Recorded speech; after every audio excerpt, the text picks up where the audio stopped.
Good evening, everyone, and welcome to the AC Transit Realign Community Workshop. I'm Diane Castleberry, External Affairs Representative and Deputy Project Manager for Realign. I will be serving as moderator for today's meeting. If you have called into the Zoom phone line and require Spanish or Chinese language support, please dial into our dedicated phone lines for Spanish and Chinese.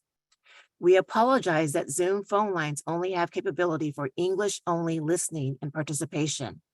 Here are the phone numbers for the dedicated free conference phone line, Spanish language only, 844-854-2222, access code 121-3095.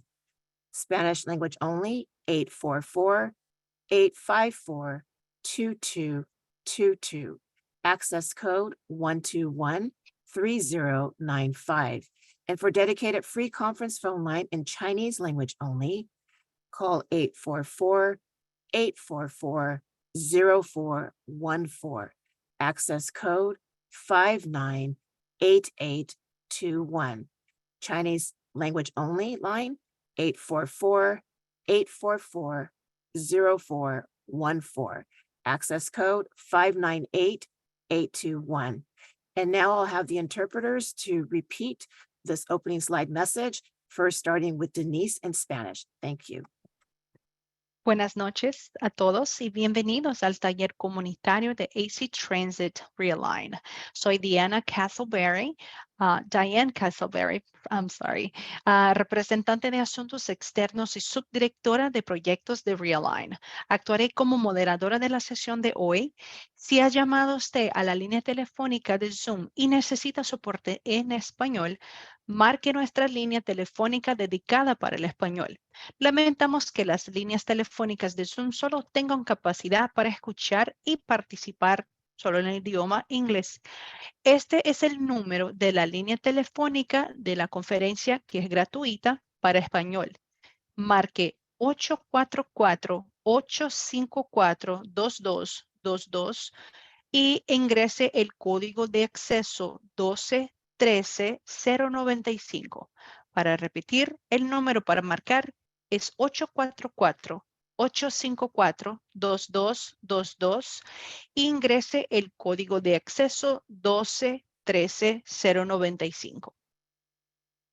Thank you, Denise. Miranda. 各位晚上好，歡迎你今日嚟參加我哋嘅東灣交通局嘅重整社區嘅工作坊。咁我個名係 Diane Castleberry， 我係今次大會嘅主持人，我亦都係呢個計劃嘅外務代表，重整計劃嘅副經理。咁我哋咧就現在開始，如果你已經打咗入去接入去呢個 Zoom 嘅平台咧，如果你係需要呢個講西班牙語或者中文嘅語言支援咧，請你打去我哋嗰個嘅專線。我哋有一個專線係俾西班牙語，亦都有一個專線咧係俾中文嘅。好抱歉，我哋嘅 Zoom 嘅平台唔能夠支持呢兩種語言，淨係可以俾英語嘅參與者聽嘅啫。咁如果你係想聽中文嘅咧，請你打以下呢個電話844-844-0414，然後咧就係撥打呢個連接嘅代碼598821。我再講一次呢個電話嘅服務功能，你個電話號碼係844-844-0414，接入代碼係598821。多謝 ，Thank you。Thank you, Miranda. So thank you again, everyone, for joining us today. So my name is Diane Castleberry, and I will be acting as the moderator for today's meeting. So we will begin. Let's take a moment to review some housekeeping items for tonight's meeting. First, closed captioning in English is available by clicking the CC icon in the Zoom screen banner labeled Show Captions. For participants that want to listen to the meeting in English, once you turn on the interpretation, please click the interpretation globe icon in the Zoom screen banner and select English from the menu.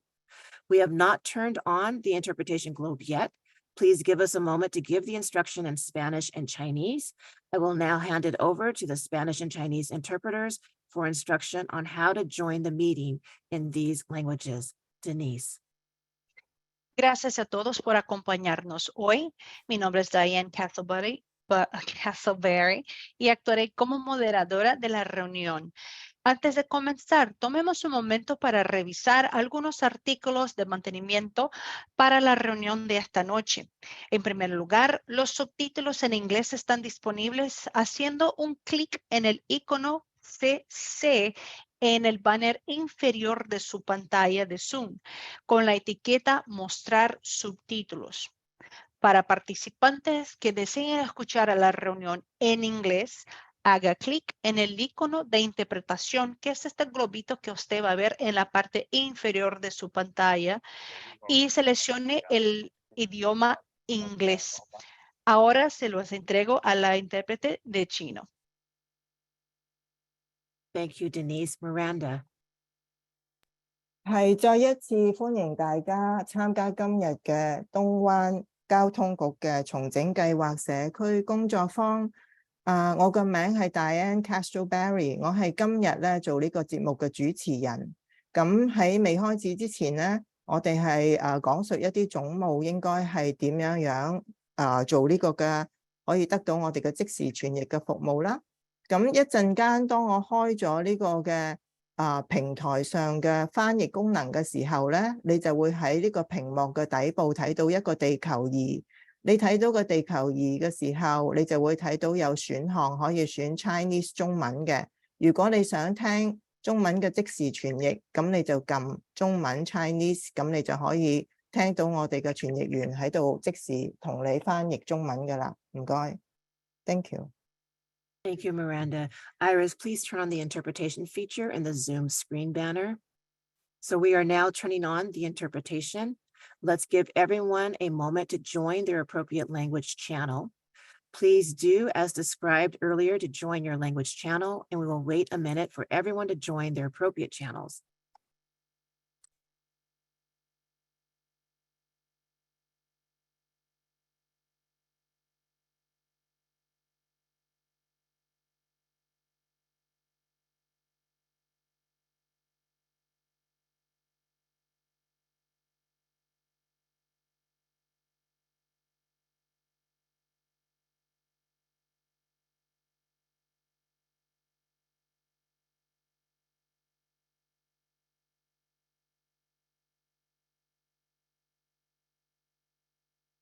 Okay, we have one more housekeeping slide. If you're watching this meeting on Zoom, you may type in questions anytime during the meeting using the Q&A tool.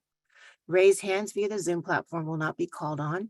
Those accessing Zoom on a computer or smartphone should use the Q&A feature to ask questions. Phone participants in the Spanish and Chinese language free conference phone lines will have an opportunity to ask questions with the assistance of their interpreter. Maria, if you can please move to the next slide with these instructions in Spanish and hold there for a few seconds, then do the same for the next slide in Chinese. Thank you.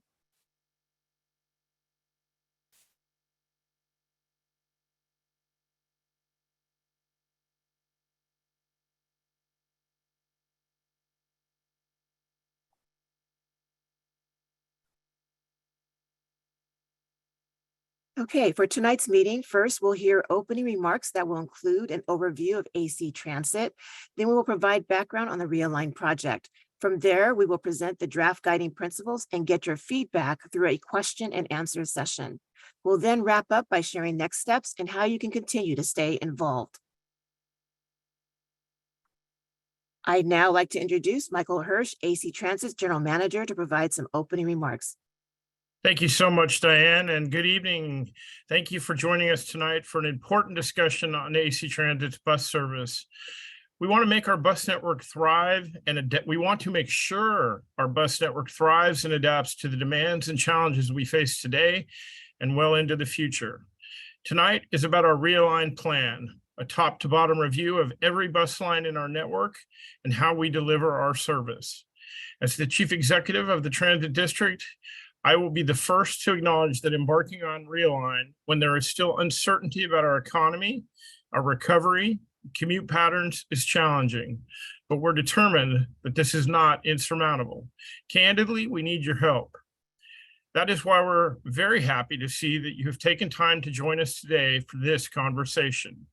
In just a moment, you will hear an overview of the Realign project, including a summary of our phase 1 community survey, where we received over 15,000 responses, analysis of the market, line-by-line bus network review, and seeking feedback from our board, our communities, and all of our stakeholders. So why Realign? You might be asking, why is the largest public bus-only system in California and the third largest in the United States considering this massive undertaking? One word: pandemic. The pandemic has affected all of us. As a bus transit district, the pandemic led to a historic decline in riders, which resulted in unprecedented fare loss. While AC Transit's ridership, largely due to our transit-dependent population, was not as severe as other Bay Area transit agents, it is still very significant. After 3 years, ridership has not returned to pre-pandemic levels, and relief funds are nearly exhausted. We did seek and received federal relief funds, but those are nearly exhausted. AC Transit's overall ridership is 65% of pre-pandemic levels. That historic drop has created what's being called a fiscal cliff, but in everyday language, it's a budget shortfall. Why?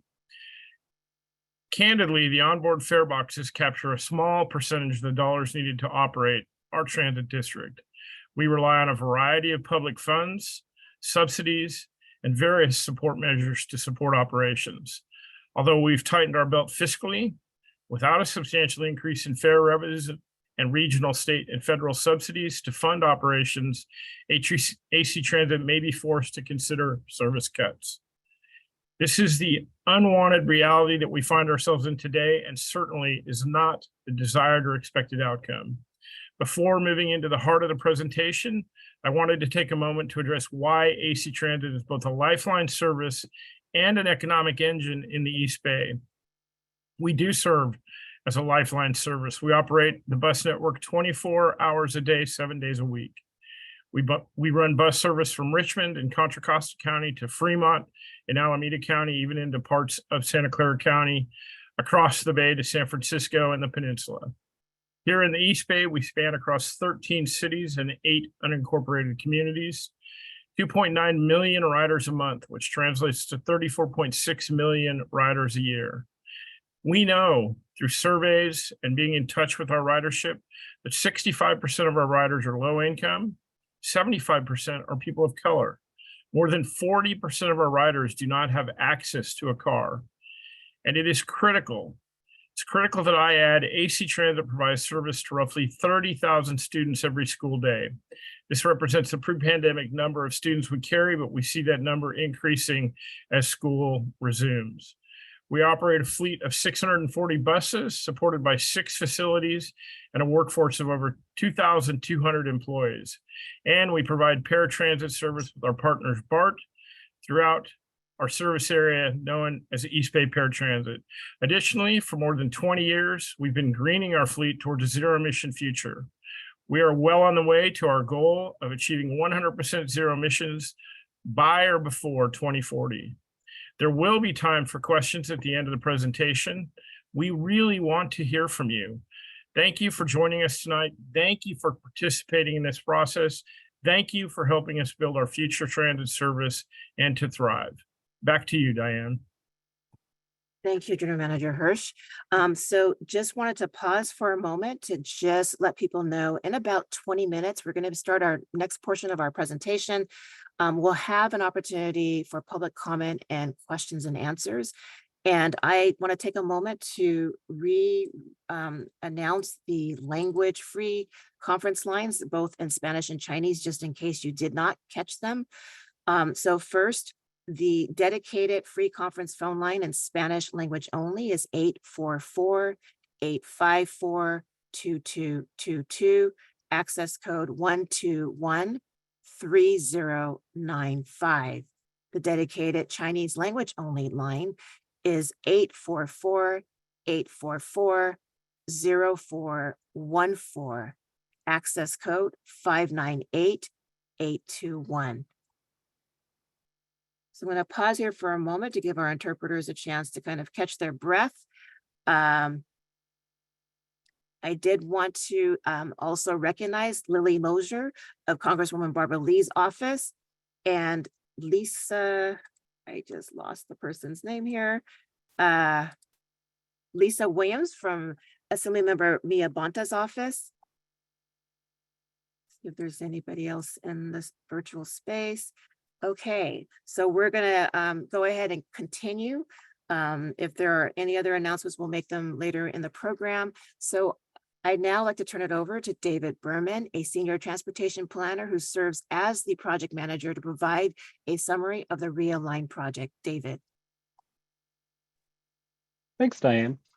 I'm David Berman, and I'm the project manager for this effort.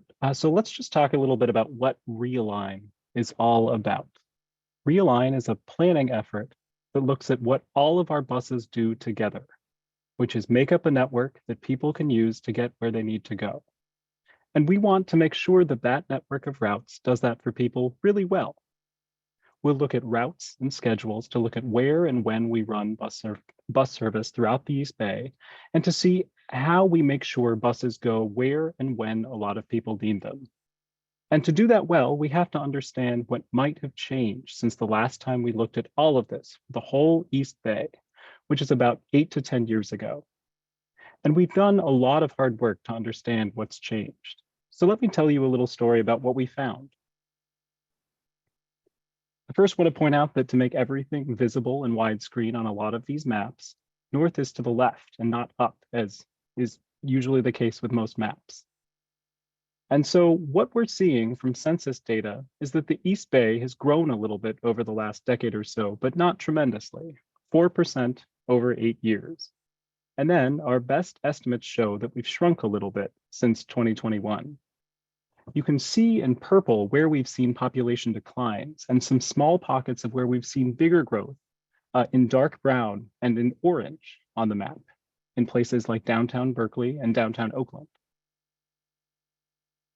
When we look at how people are traveling around the East Bay using cell phone data, we're finding that people traveling around our service area, both on and off the bus, are traveling less, with a few exceptions in denser places, like much of Richmond and San Pablo, which you can see on the screen, along the International Corridor in East Oakland and in South Hayward, and also in unincorporated Cherryland. The map on the right shows Richmond in yellow, which is one of the few places we've seen travel increase. The shades of green and blue show where we've seen declines, from smaller to larger declines. We've also found from cell phone data that when people travel both on and off the bus, they tend to stay pretty close to home. About 86% of trips that start in the AC Transit service area stay within the AC Transit service area. And then when we divvy up the East Bay into quarters, we find that 60 to 70% of trips starting within those quarters tend to stay within those quarters. So all of those individual areas on the map. Cell phone data have also shown us that traveling is way less, both on and off the bus throughout most of the week, but the middle of the day on weekdays looks most like how people used to travel before the pandemic. On weekends, we're seeing people traveling less across the whole day compared with before the pandemic. We're also seeing that we have diverse communities throughout the East Bay, but they're changing. We're seeing more seniors, fewer kids, and we're seeing low income and zero vehicle households often moving outside the Bay. The dots in different colors show different ethnic groups. One dot represents 100 residents self-identifying within that particular ethnic group. We're also seeing more changes forecast for the future to our communities, where we saw 4% population growth between 2013 and 2021. We expect 3 times that annual growth rate through 2035, with most of this growth slated for where transit tends to be better. We also know that transit tends to work best in denser places like Oakland and Berkeley, and carries fewer people in places like Fremont and Newark and the Hills. More people within walking distance to the bus makes the bus generally more useful for more people. We also did a public survey where we got, as the general manager mentioned, almost 16,000 responses online and via paper. And what we found was that people who ride now and did so before the pandemic ride for the same reasons they did before.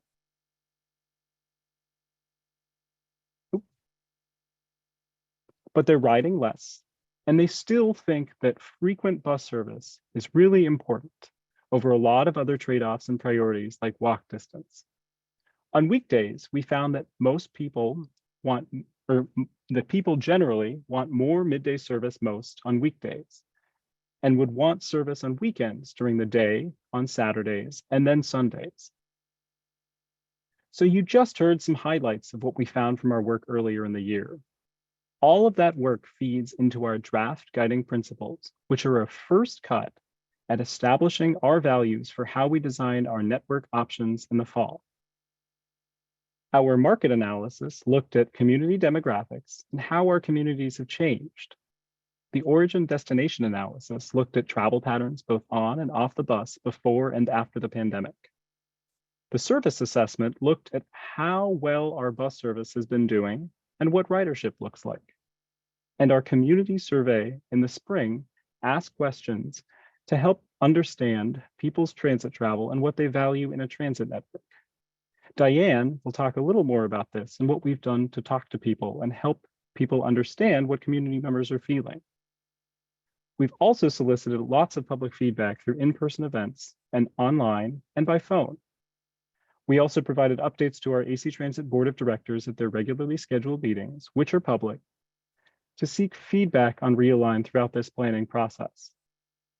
With that, we're going to take a short break for the interpreters to catch up, and then I'll turn it back to Diane to talk a little bit more about outreach and engagement work we've done in the spring. So let's just wait a moment for the interpreters to catch their breath.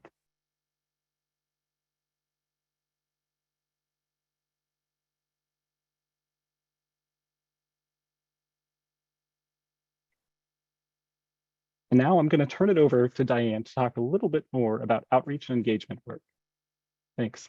Thank you, David. So as part of phase 1, AC Transit conducted a community survey to understand how riders use our service and what kinds of changes would be most useful. The survey was available both online and in person through 149 pop-up events held throughout the community, creating nearly 10,000 touch points during phase 1. The survey was available in English, Spanish, and Chinese, with a special emphasis in reaching communities that can be hard to reach or underrepresented in studies like this. Additionally, this first phase was our social media posts received nearly 30,000 impressions, the number of times a post was seen.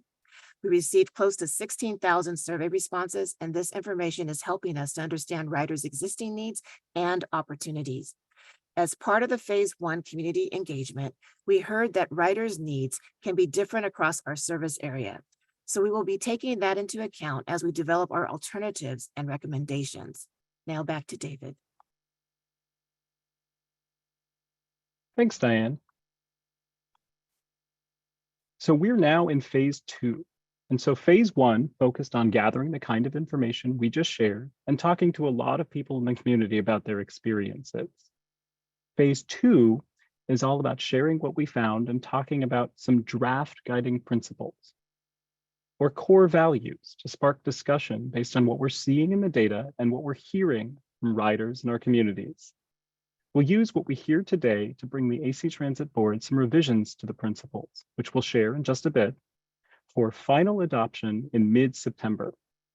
So let's talk a little bit about where we're going with future project phases. In phase 3, in November through December of this year, 2023, we'll be showing people 3 service scenarios with lines on maps. In phase 4, in January through April of 2024, we'll incorporate feedback we hear into one plan option, and we'll shoot for a final board decision on that final plan in mid-April 2024. And in phase 5, in the summer of 2024, we'll develop new service standards, which will carry the spirit of this plan into the future. As part of phase 5, we'll also then roll out a robust public outreach campaign to let people know that in advance that changes will be coming for a go live date of August 2024. So based on what we found in our research and looking at data trends, we've narrowed down 3 draft guiding principles or core values that we want to carry in what we design and show people in the fall. Those are equity, frequency, and reliability. And so these all sound like good things, right? But we want to define what we mean by each of them specifically so people understand what each of these values might mean in practice when we get down to the nitty-gritty of why a bus should or shouldn't go somewhere. So let's start with an equity lens. We see that as providing mobility for communities who need it most. We're seeing fewer and fewer low-income and zero-vehicle folks because they're moving because of the cost of living. We're seeing an aging population with fewer kids and the need for weekend, early morning, and late evening schedules for those with non-traditional work hours. Within this equity lens, we're identifying communities who need it the most very specifically, providing the most service where the greatest concentrations around low income, people of color, limited English proficiency, seniors above 75, car-free households, single-parent families, people with disabilities, and significant rent burdens exist. And assuming we don't have more resources to add service under this lens, it'd mean we'd focus more service on these communities and less service outside these communities, including possible impacts on trans-based service in more resourced communities. We see reliability as simply providing reliable and predictable service. We've heard loud and clear in in-person conversations in our survey that buses need to show up if there's a trip in the schedule, full stop. And this feedback is consistent with what we've seen with our shortage of bus operators. We're working actively to hire more people and hope to have these issues solved soon. Within the lens of reliability, we want to dedicate resources so that if traffic delays happen or a bus operator calls in sick, a bus with a driver still goes out to fill a trip. And so what does this mean in practice? It means that as we're developing different service plans, we'll add in extra time to account for real world conditions. It means that we'd spend more on existing service, so there'd be less room for new or expanded services, expanding operating hours or adding new routes. It likely means less service on paper on the schedule, but more consistent service that really shows up when you need it in reality. We see frequency as providing service to the most people, balancing against coverage and community needs. We've heard through our survey that from many that better frequency is the #1 thing that could improve people's travel, and that we should be focusing on high ridership routes in the densest areas. Providing frequent service where the most people ride can involve at least one frequent corridor in each part of our service area: West Contra Costa, Northern Alameda County, Central Alameda County, and Southern Alameda County. We also know that a network can't only be main drags with lots of people near them. Where ridership is lowest, we'll look at other alternatives like on-demand bus service as part of this effort.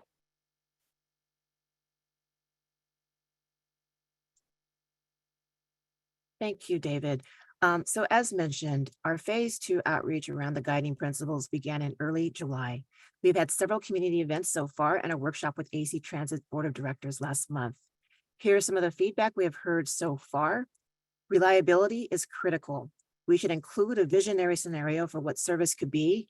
We should speak to access to services and destinations and whether there's equitable access across our service area. We should also consider how connections to other services such as BART fit into our guiding principles and alternatives. And I'm going to take a moment to pause to give our interpreters an opportunity to catch their breath. And in just a moment, I'll make a couple more announcements. Thank you.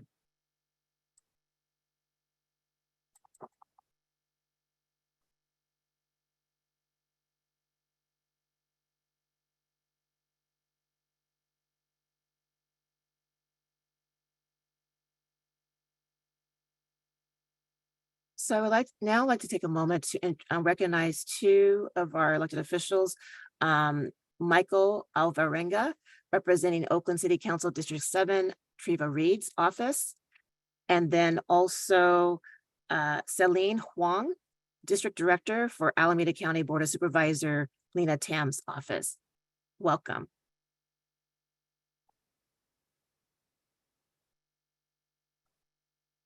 We'll now get ready to take some questions that we received through the Q&A channel.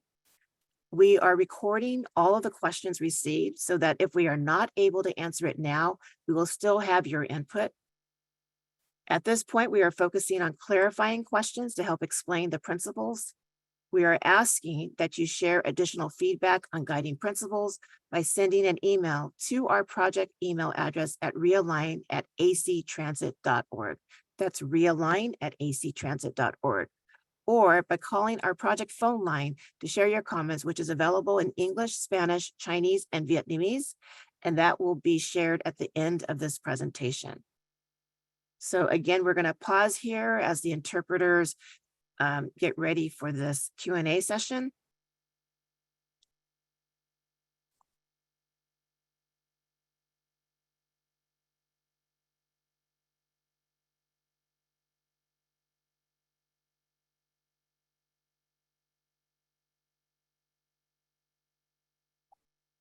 Okay, we're getting ready to start.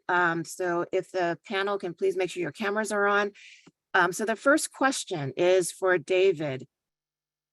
How is the feedback given here today going to be used in this process? How will AC Transit be reporting back to the community about how the feedback was used? That's a fantastic question. And so we have a pretty extensive project team here. And one of the challenges when we collect a whole lot of different feedback from a whole lot of different people all over our communities is wrangling all of that and making sure that we communicate how we're incorporating all of the feedback we receive into our decision-making process. So we have a lot of folks working on the back end to document and actively tag all of the comments into focus areas. And I read every comment that I can get my hands on, both that we receive via our voicemail lines and through our email lines, and we'll actively move that into the project team members' hands to be able to use that feedback as we go through on a line-by-line basis and understand in concert with all the data we've collected how to move forward with that. And through all of the network scenarios that we put forward in the fall, we'll make sure to communicate the themes that were expressed as in the public outreach and engagement efforts that we've done now and going back earlier in the year as we focus on certain changes or keeping things the same, such as the case may be. Thank you, David. The next question is actually for me. Is a report available with the data results from phase 1? If so, please provide a link. And so the answer is yes, we actually have a number of reports that capture our phase 1 data results, as well as just kind of outreach and engagement activities. And so that can be found on our project webpage at actransit.org/realign. That's REALIGN. That's actransit.org/realign. And I am checking, it looks like there are no callers with questions on the Chinese interpretation line. Okay, and then the next question, while we're checking the other lines, is for Robert Del Rosario, Director of Planning and Development. If South Hayward ridership is increasing, can we expect more service in that area? Will line 83 be reconsidered for service? And I'm not sure if Robert wants to punt that back to David or not. No, that's fine. I can definitely take it. Ridership growth and travel patterns, more travel patterns and more travel trips are definitely indicators of that we'll use to incorporate in our recommendations for where we want to reallocate or increase service. And we know that line 83 is a route in the community that the community wants to have returned, and so that's definitely something that we'll have in consideration. We'll have more definitive response to this when we have our scenarios developed. We're also looking at developing an unconstrained plan, a vision plan as part of this effort. And as part of that, we'll definitely look at increased service in the South Hayward area. Thank you, Robert. And I was just asked to make a clarification on where all the reports live. So on our project page on actransit.org/realign, there is a section called resources. It's a pretty large section and you can find all the reports there. The next question is for General Manager Hirsch. What are you doing to eliminate unnecessary transfers? Yeah, what a great question. Thank you. A couple things. First off, I serve on the Clipper Executive Board, but I'm also chair of the Fair Integration Task Force. So Bay Area wide, we're looking at a way to have better fare integration from system to system. We're very proud to be part of the recently launched Bay Pass, where we're doing a pilot program with institutional pass holders for us at UC Berkeley, getting access to not only our system, but all the transit systems in the Bay Area. Internal to AC Transit, we're working with the board of directors to revise our policy on transfers. We are waiting for Clipper 2 to get here to be able to make a meaningful and deliberate and customer service friendly transfer policy. Stay tuned for more on that. It's a priority for me and it's a priority for the board. Thank you. So it looks like there's no questions on the Spanish phone line.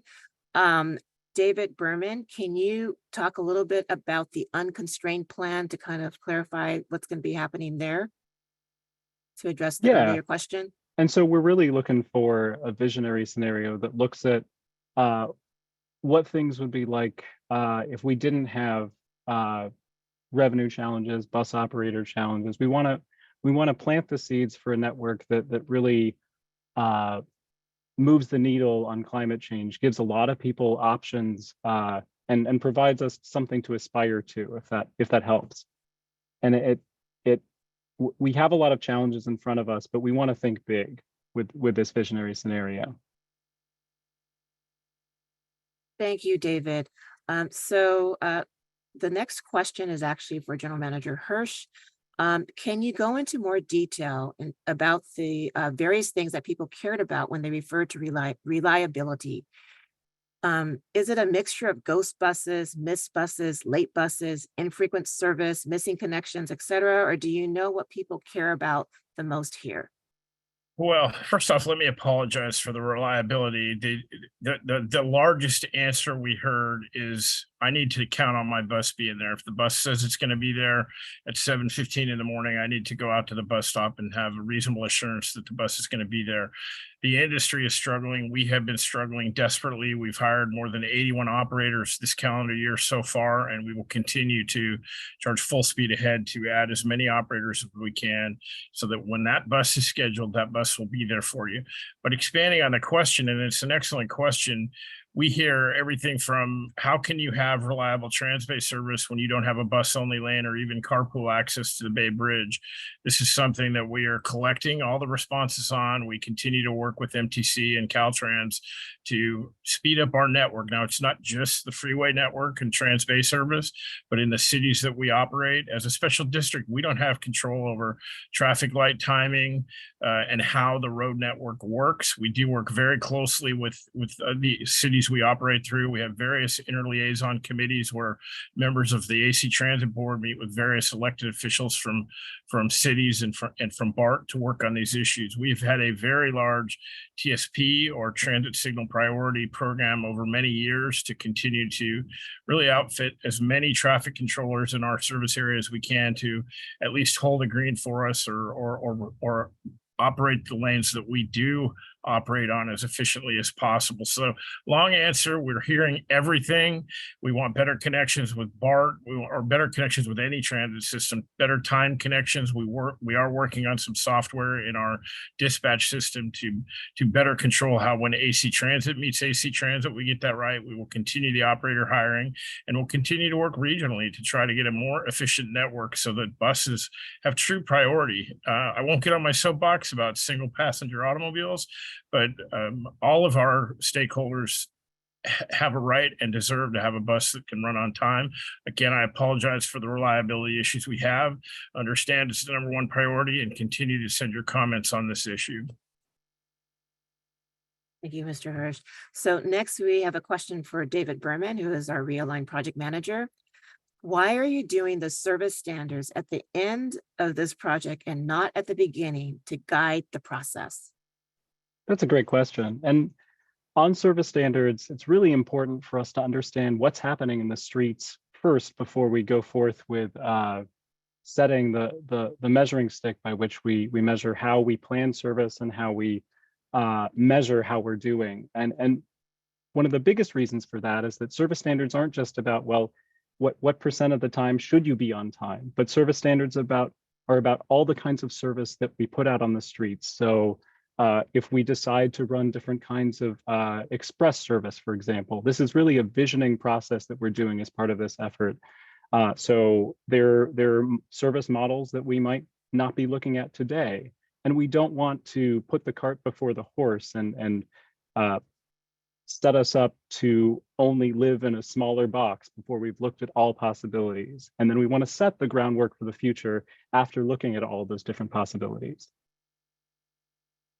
Thank you, David. It looks like the next question could either go to David or Robert Del Rosario.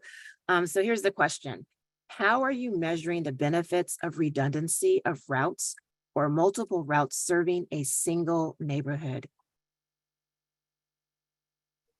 David, you want to give it a shot? Sure, yeah. So there's a few different powerful things here when it comes to route redundancy. So if you're running multiple lines on the same corridor, that means that's more frequent service, whether coordinated or uncoordinated. That's more buses on one street that you can access to get to your destination more reliably. The other thing is that we've heard some really good feedback from our board and from community members about really looking at how access plays into it. So transit, and a lot of people in the industry like to say that frequency is and access is all about the freedom to be able to get to destinations when you want to get to them without having to deal with parking, without having to bear the tremendous and increasingly steep cost of getting a new, used, or any kind of individual motorized transportation. And so we're really looking at evaluating how the potential network alternatives in the fall, and I'm getting a little bit ahead of myself, but how they'll influence people's overall access to destinations and opportunity within the region. And we want to be responsive to a lot of that feedback that we've heard, which is well taken. So David, you've kind of talked about the kind of accessibility to destinations and so forth, but I'm going to kind of ask it in a slightly different way. And actually, it's interesting because this was a similar question that was raised by one of our board directors at the meeting we had last month. And the question is, how are you measuring whether the network overall is serving people's travel needs? None of the guiding principles address accessibility or access to destinations. Yeah, and so that's some good feedback that we've been hearing as we've been workshopping all this with our board and with community members, is that we can do better to communicate how we're going to measure how a future network plan, how any of these future alternatives will serve our communities better. And I think we've heard loud and clear that there have to be some details included as to how we're improving access to destinations, whether that's improving folks' ability to get to more grocery stores and things like that. That's something we're looking at as part of this process, and that's feedback we've heard from a lot of different folks. Thank you, David. Okay, next question. Line 51B that runs through Berkeley to Rock Ridge area is very frequent and the best bus line I've taken. How are you prioritizing increasing frequency for certain bus lines? And I believe this would probably be David.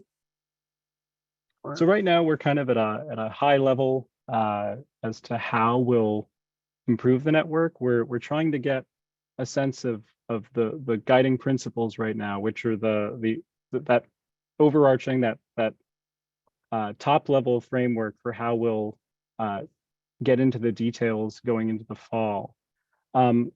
What's clear is that there's a real need for people who need to get to places in places that are designed around more compact urban development, to get to places nearby and to be able to get to those places reliably. And so we're trying to understand how that factors into all of this, but definitely we're putting forward making sure that we keep that frequent network robust as one of a guiding, as a core guiding principle, because based on all that we've heard, that frequent network is so important for so many people. Thank you, David. So the next question is for the General Manager Hirsch. What is the plan for the new double-decker Transbay buses? Will you take that into consideration when deciding about Transbay service? Yeah, well, not to be flippant, but the plan is to operate them. Let me go into that a little bit. We obviously were really grappling with an overcrowded BART system before the pandemic. We had crush loads on the Transbay service. That's why this meeting and the host of public input that we're gathering is so important as we try to identify where the heaviest ridership is so that we can deploy the right bus on the right lines. I hope that that's Transbay. In fact, I read an article today that it looks like San Francisco's finally coming back. Those are very expensive, but also very high capacity buses. So as soon as we identify through this process the routes that will have the highest ridership, the plan will be to run the double deckers. Now, there are some limitations. They can't run on streets with low hanging trees and low hanging power lines. We can mitigate some of that through working with the communities.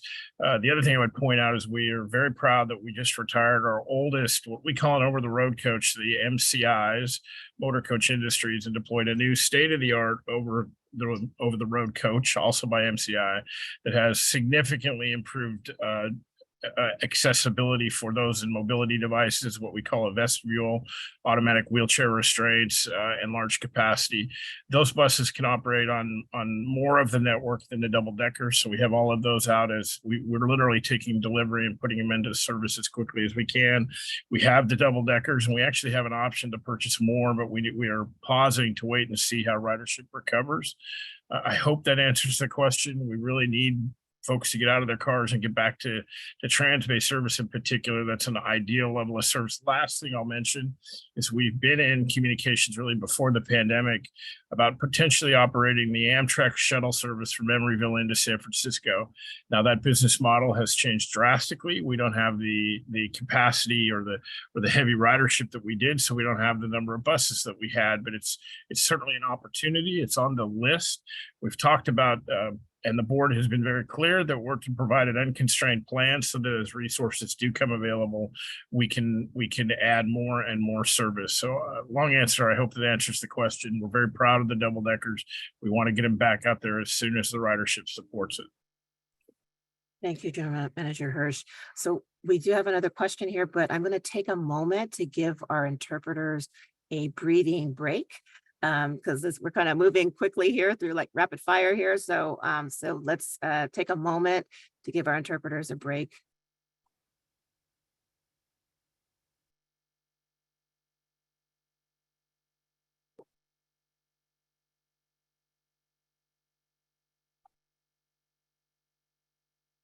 Okay, so the next question, this one looks like it's for Robert Del Rosario.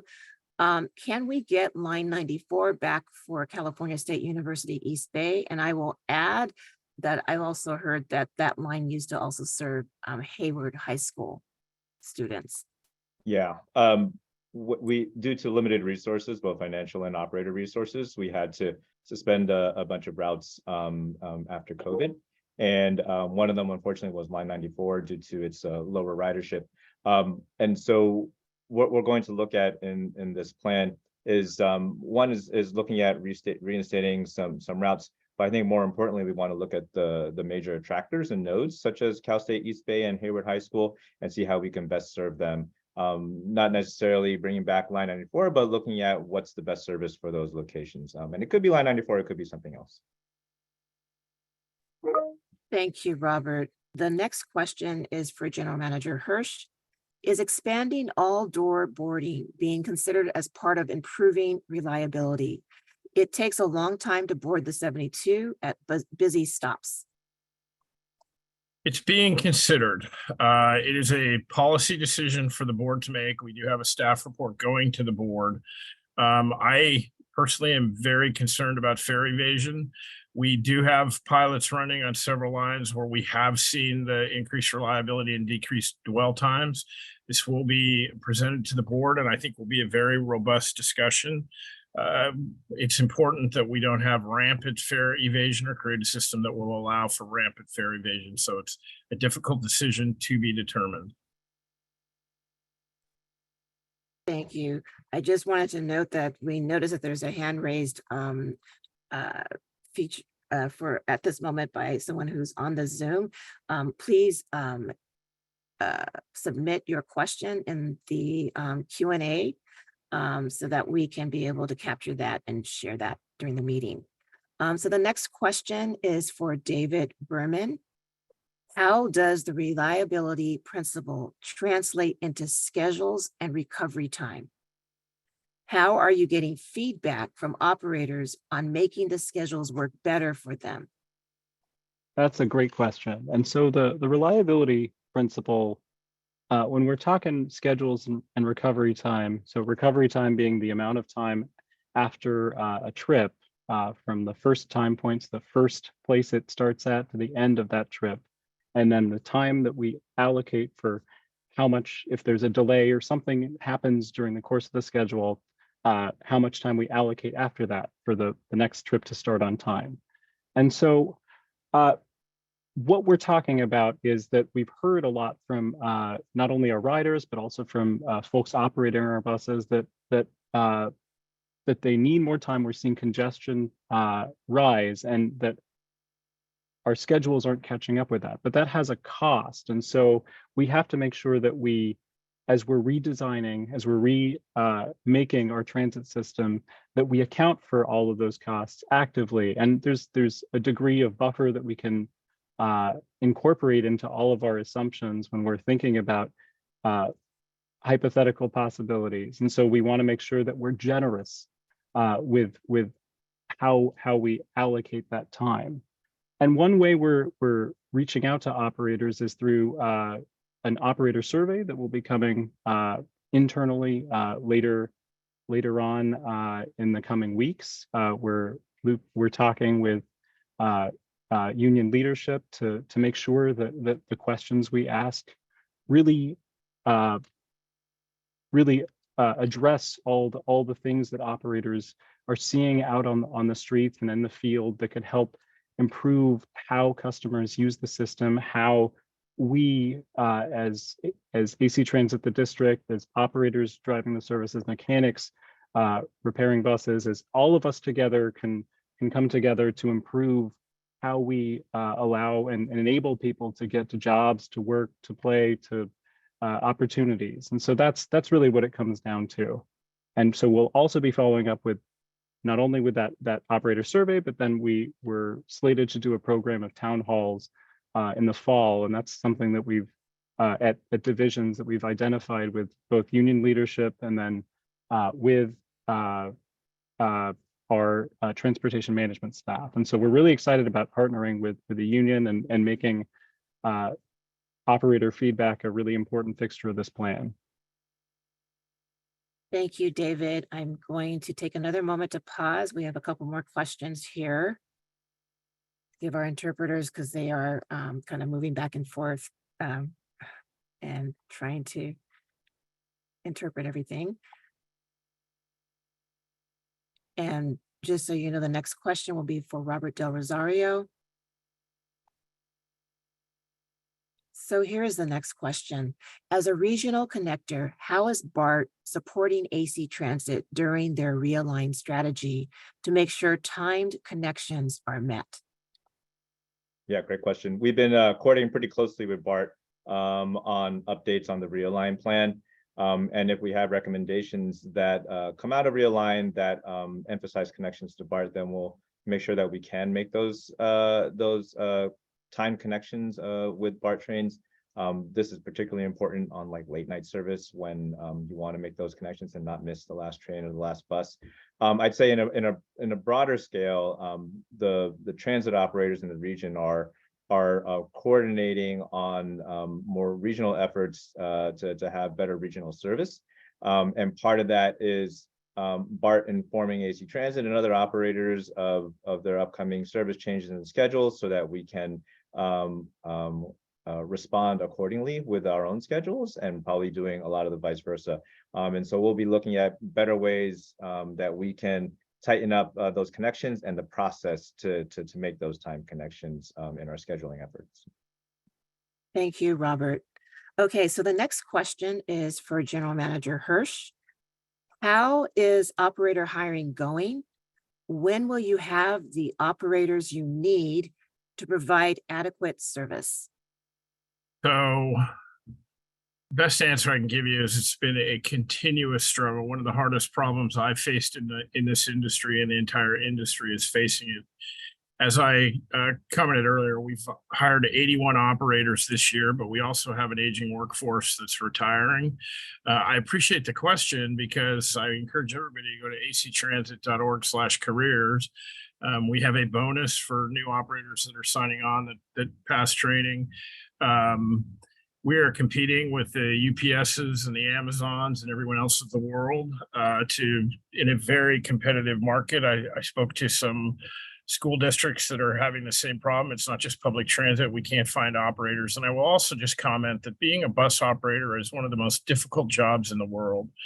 We are doing everything we can to make the job easier and better for the operator. Restroom access, we've partnered with BART to build more restrooms for our operators. We are installing shields so that the operator is in a safer compartment on the vehicle. Anything we can do to make the life better. The schedules, we're trying to build in more recovery time at the end of the line. That also helps with the reliability for the customer, but it also helps with the operator, making sure that they have efficient time. Again, we've hired 81. When will we have enough? I would hope that we have 4 signups a year. The next signup is in December. We are very close to being there right now.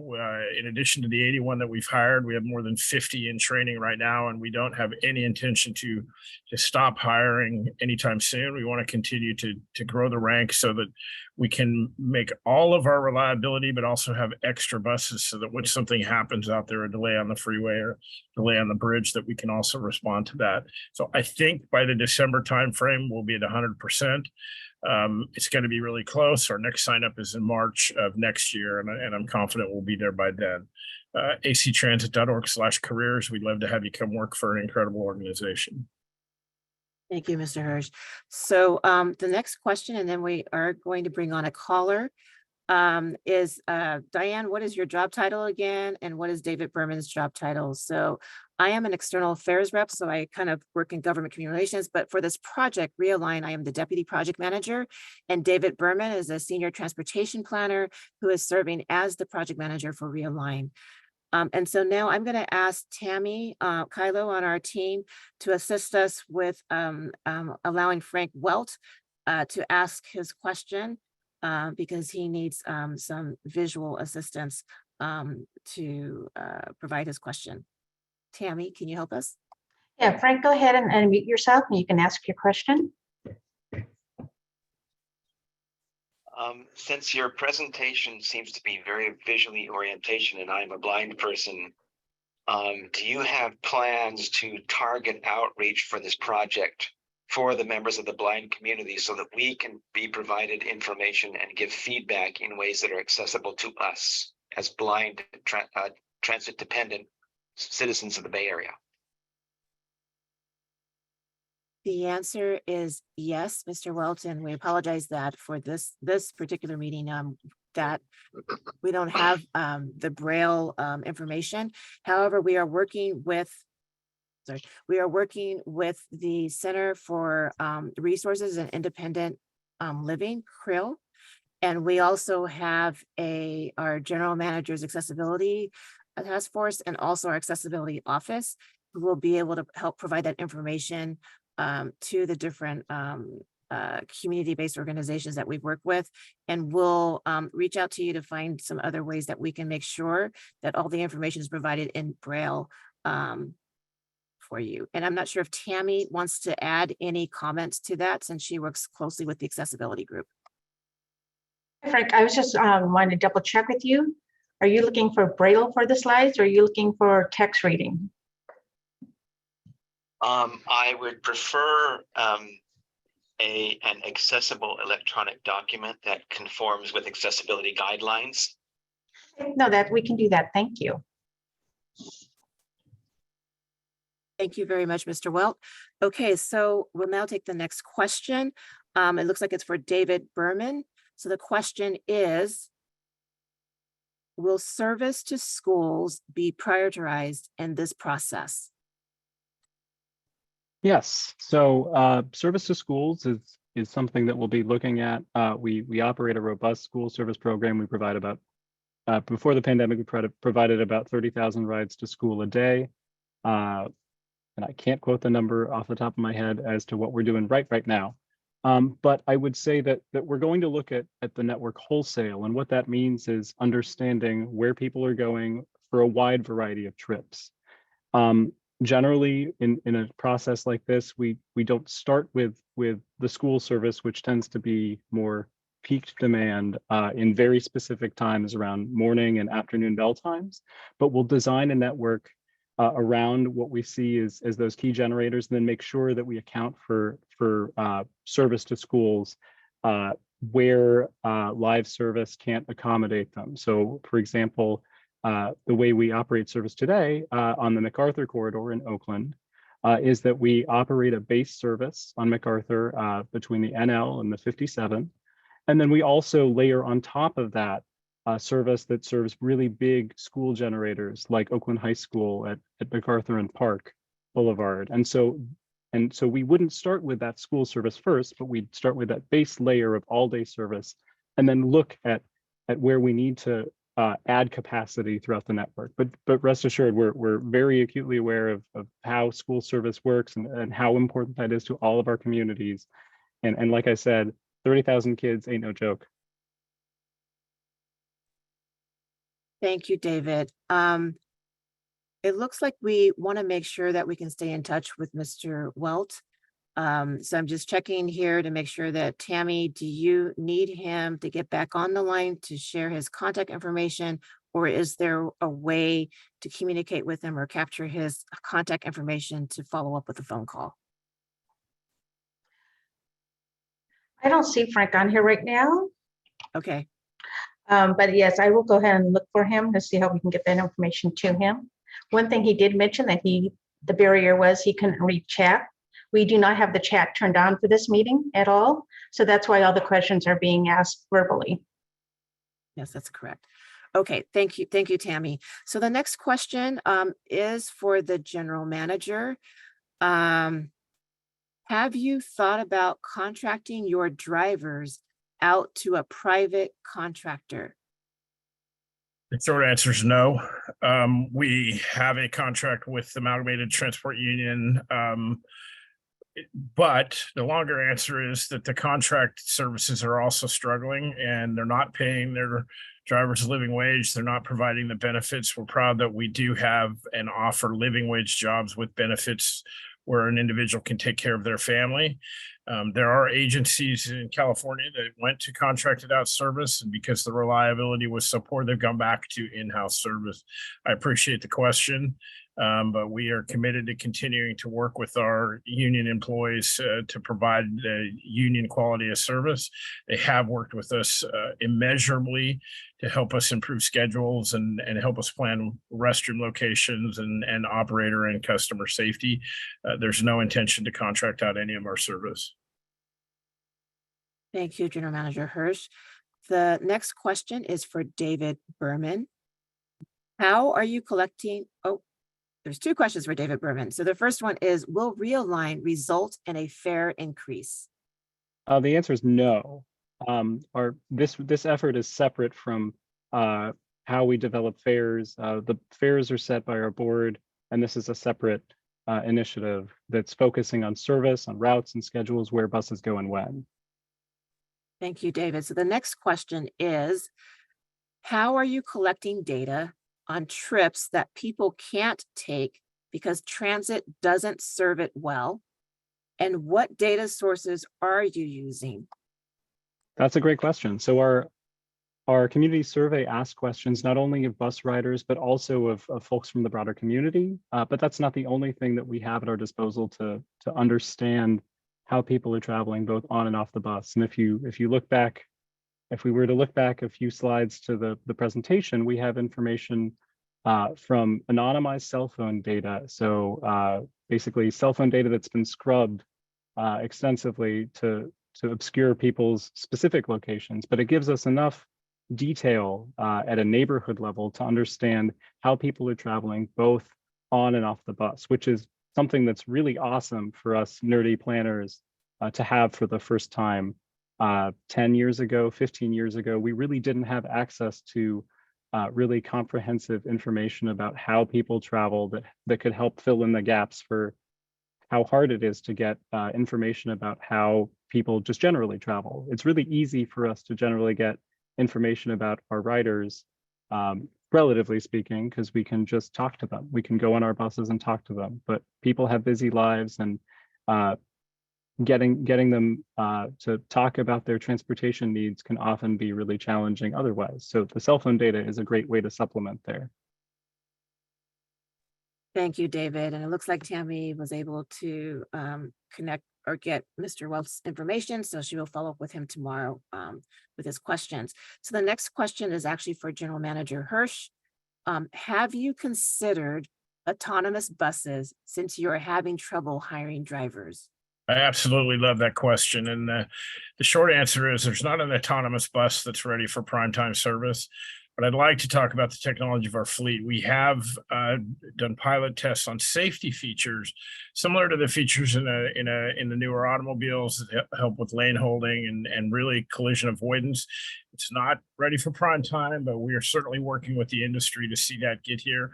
I love the idea about an autonomous bus to help us get past driver shortages, but the reality is the driving of the bus is actually one of the easier challenges. It's what happens in the community around the bus and on the bus that is in my opinion, always going to require an operator to be there. With that said, though, if I can again touch on bus technology, we're incredibly proud to be leading the pack on our deployment of zero emission buses. In the state of California, every transit bus has to be zero emission by 2040. In my comments, I commented how we're ahead of that goal. We have a study that we have hired Stanford University, the Precourt Institute, to study our data. That again is available on our website to really look at how zero emission buses, both battery and hydrogen, are performing. So I realize this is a tangent away from autonomous buses, but I really want to talk about the work we're doing to make sure we're operating the absolute most environmentally friendly bus, but also using those buses to provide data to all of the transit operators, not only in California, but around the world, to make the decisions of how we go to zero emission. We will continue to stay at the table as autonomous buses are developed, but they're not ready for primetime service. I really love the question, though. Thank you, General Manager Hirsch. So the next question is, will this slide deck be available to the public? And I can answer that question. The answer is yes, it will. You can find it at actransit.org/realign, REALIGN. It should be online this week, I would say as early as Thursday. And we do plan to have it translated, so it'll be available in multiple languages. Okay, and then I'm going to pause here to allow our interpreters an opportunity to take a little break, because the next question looks like it's a big question. So give me a moment to just make sure that I understand the question, and we'll give our interpreters a moment to kind of take a break.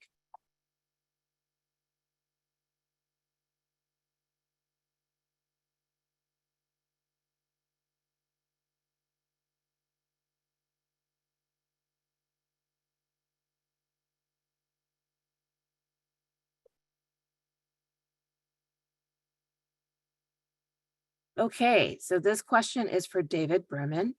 So the question says, how are you operationalizing the equity principle using equity priority communities. People live in equity priority communities and travel outside of them. Bus routes go through equity priority communities and non-equity priority communities. Are you prioritizing service to the equity priority community census tracts of service to the people who show up in the definition, regardless of where they live or are going? And I'm not sure if you need me to repeat that no, or do you got it? Okay. That's a mouthful. So one thing I mentioned is that we're going to be looking at using access more actively, so access to destinations. But I think what the question is speaking to is not about access to opportunity generally, but it's speaking to where people are going from all kinds of communities with a special focus on those equity priority communities. So those communities that we've identified as having the greatest need for transit service and for mobility, for economic opportunity. And so one thing that we have available to us that allows us to look at on a granular level where people are going within these kinds of communities, those communities with more identified need, is that we, before this, say, like as I mentioned, a decade ago or 2 decades ago, we didn't have that cell phone data to better understand where people are traveling, where they want to go, regardless of whether our network serves them or not. And we're going to be trying to use those data much more effectively, in this effort, as compared to kind of fumbling around in the dark, as it were, 10 to 15 years ago, trying to guess at what people were doing or understand what people were doing in different communities through self-reported surveys. And so there's that piece, and then also the equity of access piece when we look at modeling all these things. So there's a lot of back-end data work that we're going to tap into to really understand and ensure that we're making for equitable outcomes through this process. Thank you, David. I'm checking to see if there are more questions. Okay, here's another question. This question is for David Berman. Is AC Transit planning to incorporate public safety in the Realign plan and let the community know about these efforts as an issue that is making the community use the bus services less often and affecting ridership recovery? That's a great question. So this initiative specifically focuses on where routes go and when, but I'll also kick a little bit of that response over to our general manager to talk about what we're doing on safety and our partnerships with local jurisdictions to keep transit riders safe as well. Thanks, David. It's a difficult question. We have recently added a director level position of safety and security to better work our partnership, in particular with BART, who does have the police resources. We have invited OPD to come and speak with AC Transit. Tight budget times. I would love to add our own social services positions. We're not doing that now, but it's something we're working with social services providers to see if there's a way we can improve. I guess the answer to the question is we're already doing it. I definitely want to hear from the public. We want to hear from the public, whether it be through the Realign process or our general customer service lines, so that we're aware if there's a hotspot that we're not already aware of. We are tracking data. We have a contract with Alameda County Sheriff as well as Contra Costa County Sheriff. We have key performance indicators that we're reporting to our board on that. And we're working with the operators, the field supervisors. All of our buses are tracked, and we have field supervisors out in the system. When we're alerted to a problem, we dispatch the appropriate resources. But I'm not sure in this day and age that we can ever do enough in this area without other social services helping us. We're at the table and we're committed, but we need our community help to get there. So it's already part of what we're doing. If there's a specific finding in the Realign process that we can address, it'll absolutely be a #1 priority. Thank you, David. So that and General Manager Hirsch. I'll also add that, so we're collecting a lot of different feedback, about a whole host of different things that and people's feelings about AC Transit, not only related to routes and schedules and where buses go and about reliability, but also just about plenty of other different things that we're tackling through other initiatives. But at the same time, we're collecting all that feedback, and we want to make sure that those comments go to the right places, so we can make sure that they get addressed through those initiatives that we already have ongoing. Thank you, David, and the General Manager Hirsch. Looks like the next question is for me. Regarding the equity piece of Align, what community partners are you partnered with to do outreach? And how were these community partners selected? So as part of Realign, what we're doing is we've formed partnerships with 10 community-based organizations. They are Cherryland Community Association, Community Resources for Independent Living, known as CRIL, Genesis, which is a faith-based advocacy organization in Alameda County, Glad Tidings Community Church in the kind of Hayward, Fremont area, La Familia, which is kind of Alameda, Contra Costa County area, La Latina Center, which is based in Richmond in the Contra Costa County area, Tribe, which is kind of Oakland, East Bay, and the Black Cultural Zone, also mostly in the East Oakland area. These CBOs were identified based on a number of criteria. We wanted to make sure that we had representation that has reach into communities within our 5 wards of AC Transit. And we also wanted to make sure that they can help us reach some of those harder to reach populations, people of color, people without access to cars, people who, low income, those different groups. And so we have been working with these groups to help us to reach out to those communities. And I'm trying to see if I answered the entire question, and it looks like I did. And so now I'm going to move on to the next question. This one is for General Manager Hirsch. I'm going to take a moment to pause for our interpreters. And it looks like for General Manager Hirsch, there may actually be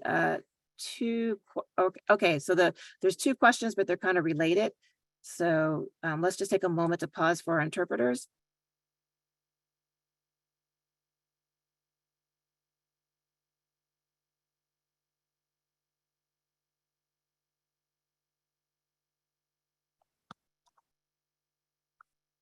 Okay, I'm going to go ahead and ask the next question, which is for General Manager Hirsch. AC Transit was awarded $25.5 million funding from the Low No grants, a federal grant for Hayward facilities and bus service. And so the question is, when will we see the hydrogen U buses in Hayward and San Leandro and Fremont? A tough question to answer. I won't say by 2040. We are on a 2-path track for zero emission. The short answer is the board has adopted a deployment plan that deploys our zero emission buses in the communities that have the worst air quality attainment progress. Now, with that said, so the 2 paths are hydrogen and pure battery or battery electric bus. We were all in, PG&E was all in, and then after particularly I blame climate change, but as we've seen heat waves and really, and I don't want to speak disparagingly of PG&E, but what we're hearing is they just can't provide the electricity that we predict we need for the electric fleet. On the hydrogen side, hydrogen is still very expensive. We currently have 2 hydrogen stations, one in Emeryville and one at our seminary division in Oakland.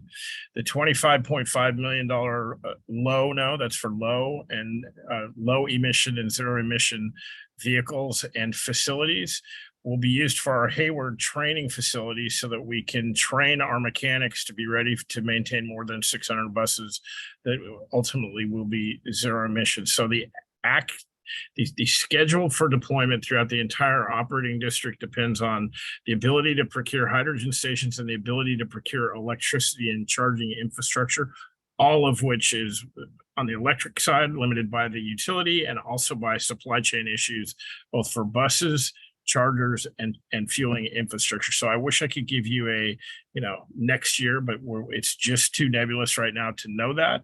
But do know that we have a board adopted plan on how we deploy our buses using an equity principle. And we're committed to making the 2040 deadline to have the entire 650 bus fleet zero emission. Thank you, General Manager Hirsch. So I have two more questions here, and I think we're going to make those the last questions so that we can complete the rest of the presentation that speaks to next steps, so that we can end on time. So the next two questions are actually for David Berman. So the first one, David, is how is AC Transit collecting cell phone data? Or could you clarify what type of data the cell phones are collecting and how it was analyzed? That's a great question. So AC Transit is not collecting any cell phone data. We don't have any means to capture cell phone data on our own. What we are doing is buying data off the shelf from providers who use, specifically a provider called Streetlight Data, that takes data from app providers, metadata from app providers, so data about data, and re-expresses it into a form that we can use really well for transportation purposes. This is getting to be more and more of an industry standard. So these kinds of data are often used for traffic counts, like for when a new development is built and people want to assess how roadway volumes will change. And so it's a pretty standard type of thing. But we're excited to be able to use it because of the neighborhood level power that it gives us. It doesn't give us anything beyond neighborhood level, but that even having that is very powerful for us. Thank you, David. And I believe this is going to be the last question, and then we're going to return to the last part of the presentation. So much time is going to pass between the beginning of your data collection and implementation timeline. How do you mitigate risk and future-proof efforts like this in light of changes like back to office trends, new housing, new job centers, or changes in land use, malls replaced by housing, etc.? Wow, that's a great last question. So the honest answer is that we only have so much data that we can collect from folks, and the best data that we have is always going to have a time lag. And the best thing that we can do to put together a plan that'll work in the future is to be as flexible as we can. So put together some bones for a structure that'll support today's patterns with the knowledge that we don't have a crystal ball. We don't know what the future is going to be like, but we do know what trends are pretty recently, and putting our finger in the wind, that we can see kind of where things are going and give it our best guess. But through all this process, we want to make sure that we're acknowledging the limits to our approach and getting feedback wherever we can, because we don't have all the answers. We can't be everywhere all at once, and we want to make sure that we are going through this process together with all of our community members, aware and providing their insights and helping us move forward in the future so that we can help move folks throughout the East Bay in a better way. Hey, David, I want to, get the last word in on the Q&A and add a little bit to that. And that is to say, this is a starting point. We are adding internal resources so we can do significantly more surveying, community outreach, one, so that as we deploy the plan and continue this community process that we capture everything, but two, the pandemic has changed everything, and I don't think we're going to be in a final state for many years. So I think we'll have to continually be adapting. We are fortunate that we have 4 signups a year with the union. We're working with other transit agencies to try to get our signups to happen at the same time so that we have uniform schedule changes when we do, for instance, when school is out or when school is in. I hope that builds on that. We want to, this is not a give us the answers and here's our plan. It's the beginning of an iterative process. We want to have our survey methodology and service ability, service resources there so that we're constantly looking at what's working, what's not working, and deploying the resources in the most effective way to, with the highest reliability, serve the most customers that we can. Thanks for letting me pile on there, David. Thank you. Thank you very much to our panel. So we're getting ready to turn back the slide deck just so we can have David talk about next steps, and then we'll be concluding the meeting. So, but let's just take one moment to give our interpreters that just little moment to kind of catch their breath, and then we're going to wrap up with what's next. And just there will be a survey, a brief survey at the end. So please hold on as you sign off.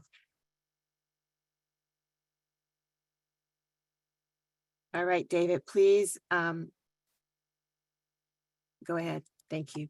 Thanks, Diane.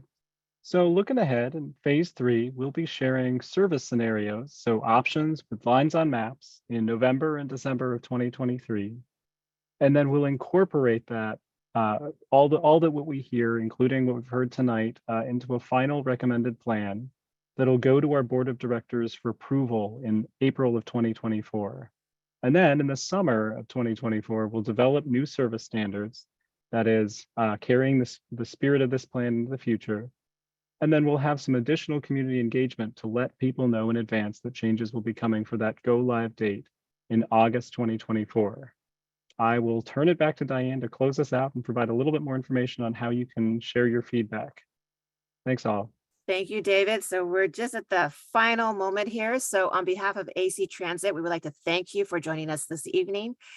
Please share your feedback on guiding principles or anything that you've heard tonight by emailing us at realign@actransit.org.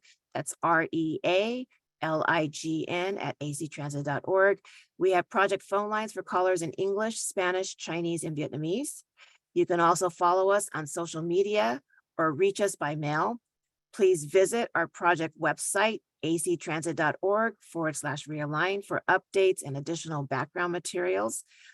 This presentation will be made available on the project website along with the recording of this meeting. So I just want to say thank you again. And for those of you on Zoom, please take a moment to take our exit poll before signing off. It'll take probably less than 2 minutes, maybe only 1 minute. So thank you very much and have a great rest of your evening.